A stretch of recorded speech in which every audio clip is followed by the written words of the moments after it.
Imagine you're walking down a quiet residential street late on a Tuesday afternoon. You've walked this kind of street 1,000 times. Your pace is relaxed. Your hands are in your pockets. Maybe you're thinking about dinner, or a conversation you had earlier, or absolutely nothing at all. You pass a mailbox, a parked car, a garden hose left coiled on someone's lawn. Nothing registers. Nothing demands your attention. You are, for all intents and purposes, invisible, not because you've done anything to disappear, but because you belong. You match. The street expects you, and you expect the street. Now take that exact same person, same clothes, same posture, same hands in the same pockets, and move them 3 blocks over. It's no longer a residential street. It's the service corridor behind a hospital. The same walk, the same Tuesday, the same person.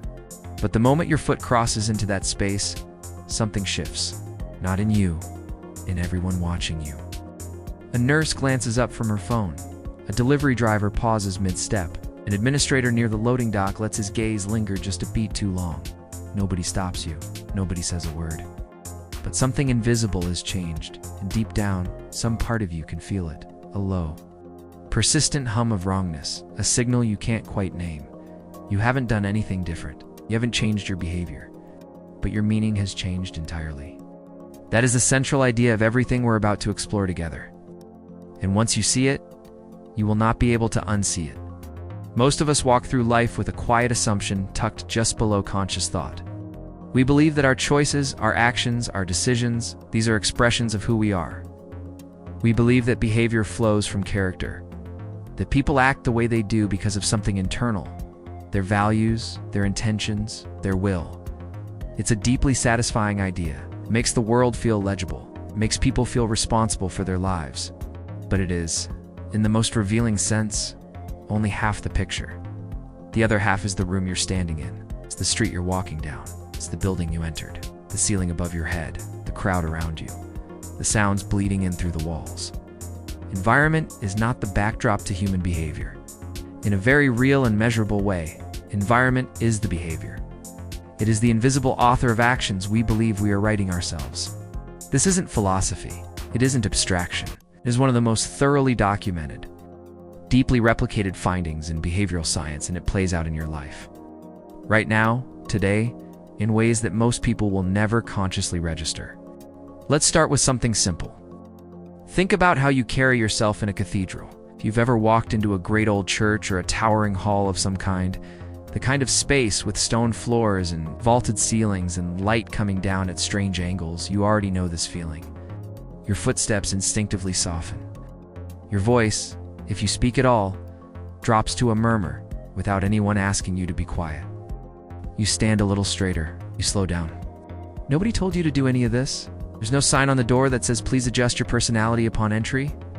But something in the architecture of the space, the scale, the verticality, the way sound behaves, silence pressing in from every corner, reaches into your nervous system and reorganizes your behavior from the inside out. Now put that same person in a crowded sports bar with fluorescent lights and 6 screens showing different games and a bass line thudding through the floor. The voice that murmured 5 minutes ago is now raised without a second thought.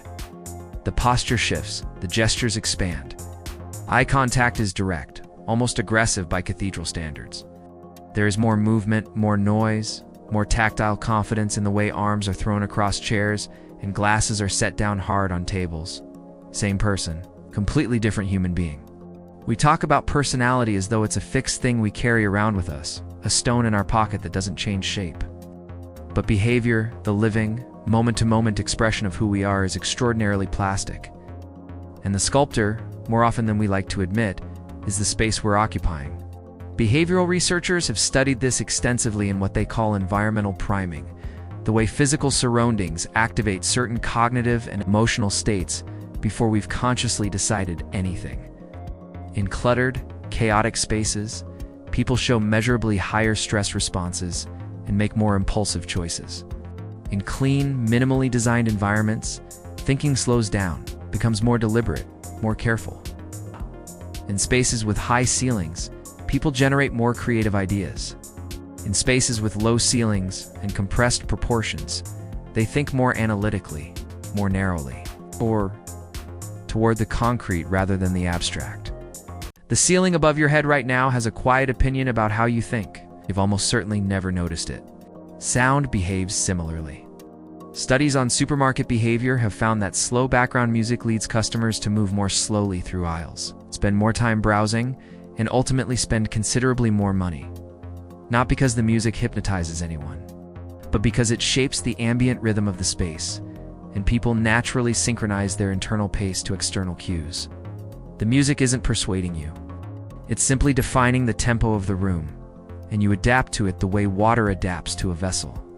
This is the deeper principle hiding underneath all of these examples. Human beings are not moving through environments.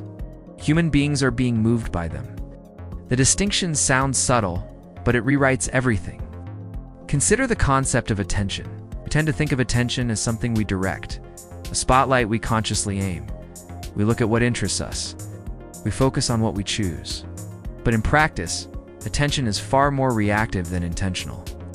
And one of the most powerful triggers for attention, in any environment, is deviation from expectation. Every place you've ever been carries an implicit script. A library script, a hospital script, an airport script, a children's playground script. These scripts aren't written anywhere, but every person who regularly occupies those spaces has internalized them.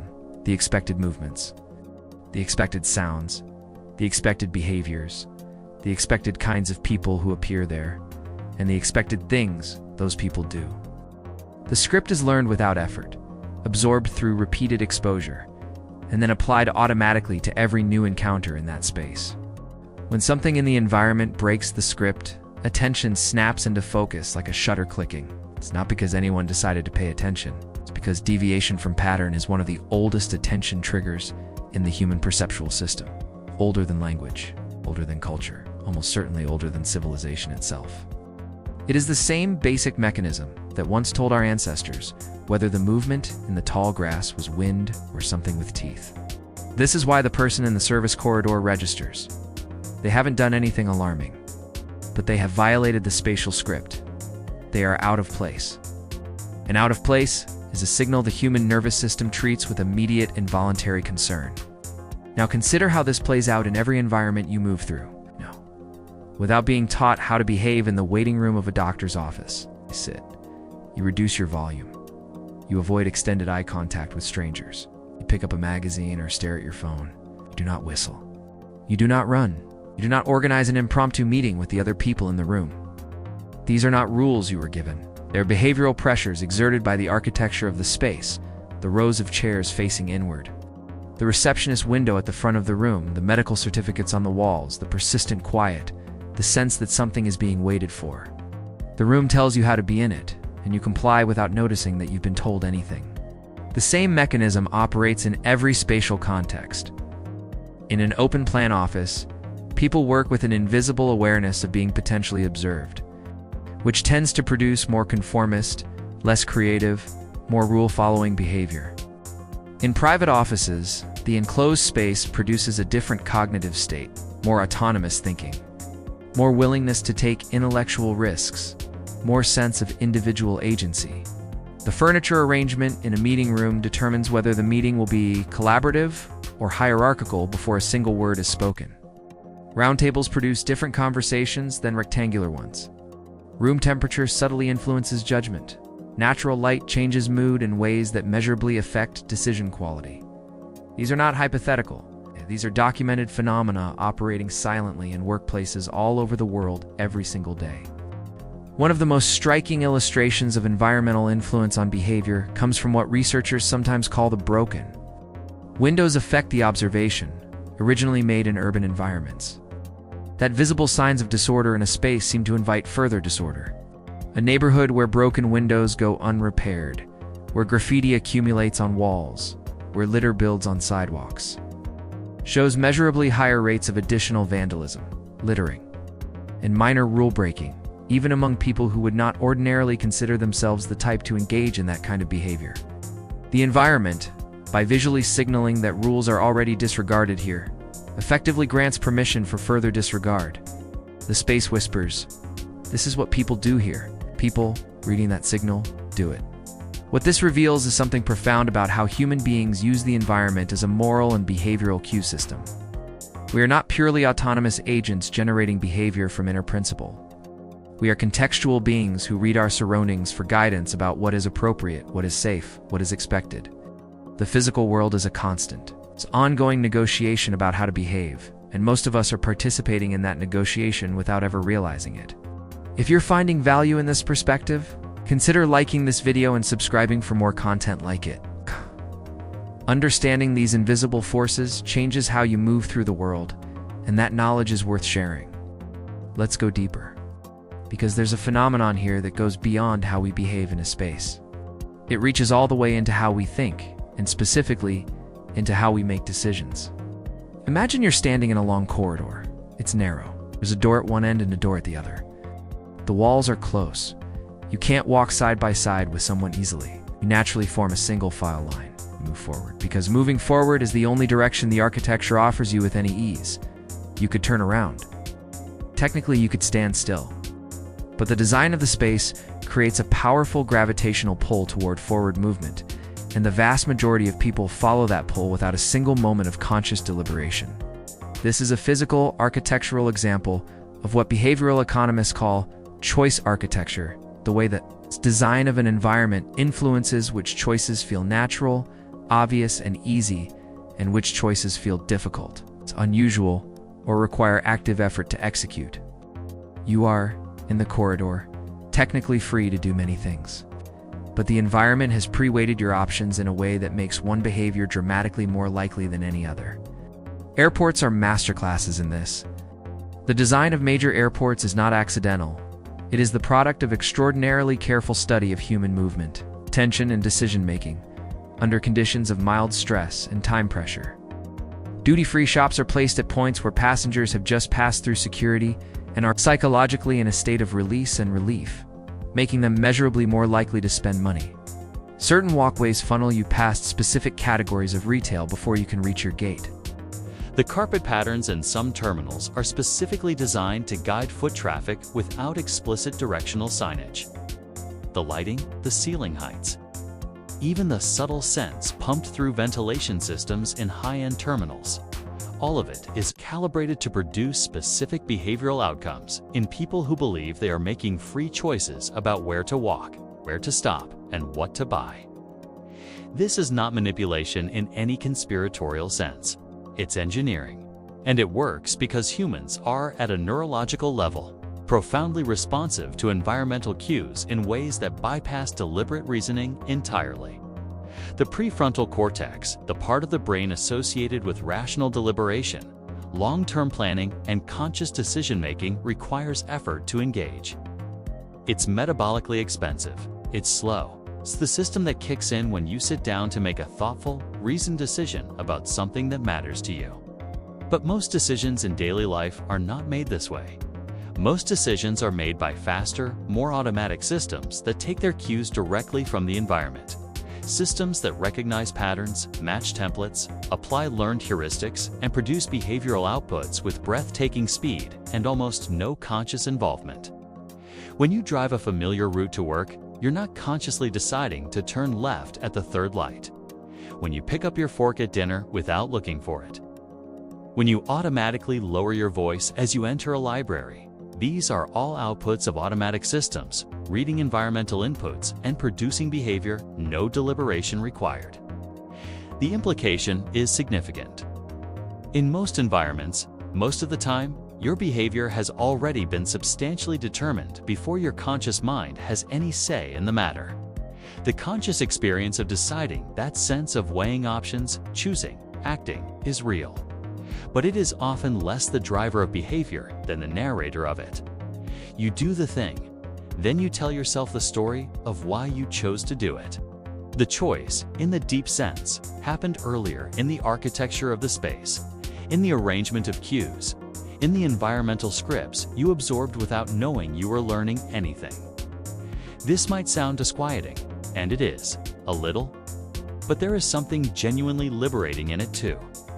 Because if environment shapes behavior so profoundly, then changing your environment is one of the most powerful levers available to you for changing your behavior. This is something that high performers, designers, educators, and architects have understood for a long time. The space you inhabit is not neutral. It is an active participant in the kind of person you are, in any given moment, in any given context. The person who can't focus in their cluttered home office and moves to a library finds that their attention isn't fundamentally broken. It was being disorganized by an environment that was sending disorganizing signals. The person who feels more confident in certain clothes, who works better with natural light, who makes better decisions when they've had a walk outside, these aren't quirks. These are direct expressions of environment's continuous, irresistible influence on the human nervous system. And here is the final, deepest layer of what we've been building toward.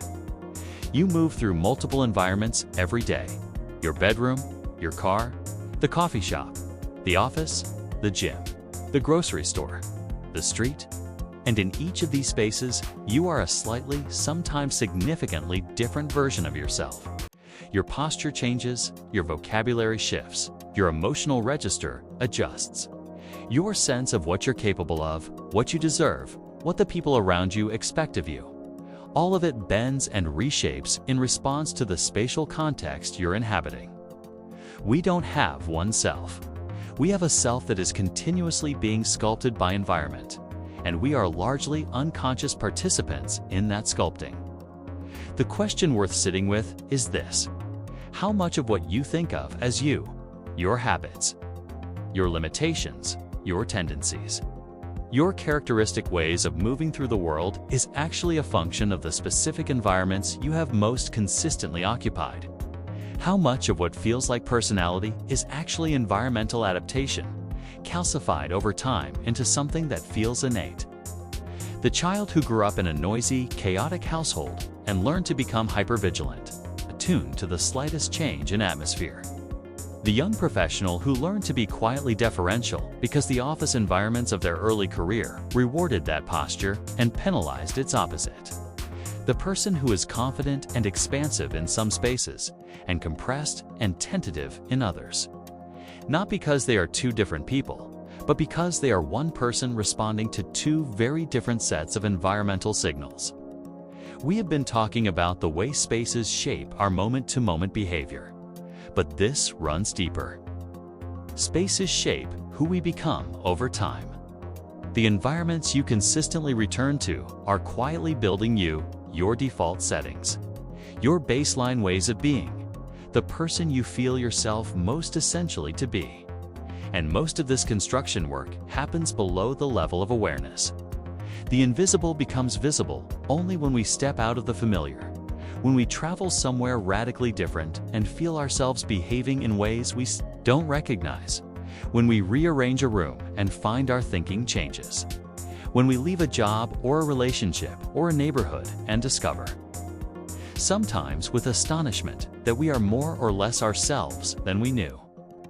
This is what environment is, not a backdrop, not a context, not a setting. It is a continuous, silent, extraordinarily powerful shaping force that acts on every human being in every moment, without pause and without permission. The spaces we inhabit are not passive. They are active participants in the business of being human. They set the terms of attention, the grammar of behavior, the architecture of choice. They define what is normal, what is visible, what belongs, and what does not. They write the first draft of our decisions before our conscious minds have picked up the pen. You are, right now, being shaped by the room you're sitting in, by the sounds reaching you through the walls, by the quality of the light falling across the space, by whether the furniture invites you to stay or implies you should leave, by every environmental signal that your nervous system has been absorbing and processing since the moment you walked in. All of it flowing into the vast, quiet, unconscious current of behavior that you will, in a little while, look back on and call your choices. The question isn't whether the environment is shaping you. It always is. The question, and it's a good one to carry with you, is whether you'll ever become conscious enough of that shaping to participate in it. If this video shifted something in how you see the spaces you move through, please give it a like and share it with someone you think would find it meaningful. Subscribe for more content that tries to look at the invisible forces organizing human experience. And drop a comment below telling me where you noticed this, what space in your life shapes you most, and how. I read everything. This content is presented for educational and informational purposes only. The behavioral and psychological concepts discussed are based on published research and are intended to support greater self-awareness and understanding of human experience.